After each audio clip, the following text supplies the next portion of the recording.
অন্তর্বর্তীকালীন সরকারের যুব ও ক্রীড়া উপদেষ্টা আসিফ মাহমুদ সজীব ভুঁইয়া সোমবার দুপুরে বিসিবি পরিদর্শনে আসেন। অন্যদিকে দুপুর 12টা নাগাদ বাংলাদেশ ক্রিকেট দলের সাবেক অধিনায়ক তামিম ইকবালও উপস্থিত হন ক্রিকেট বোর্ডে। তাদের উপস্থিতিতে যেন সরব হয়ে উঠেছে মিরপুর শেরেবাংলা জাতীয় ক্রিকেট স্টেডিয়াম। দেশের ক্ষমতার পালাবদলের পর স্থবির হয়ে পড়েছে ক্রীড়াঙ্গন। বিসিবি সভাপতি নাজমুল হাসান পাপন সহ বেশিরভাগ পরিচালকই আছেন আত্মগোপনে।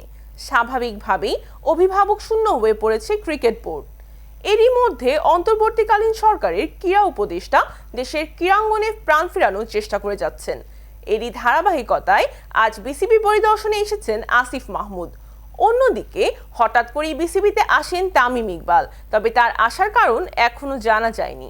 লম্বা সময় ধরেই ক্রিকেট থেকে নিজেকে দূরে রেখেছেন দেশ সেরা এই ওপেনার। সাবেক এই অধিনায়কের সঙ্গে আলোচনা করতে চেয়েছেন প্রধান নির্বাচক গাজী আশরাফ হোসেন লিপু।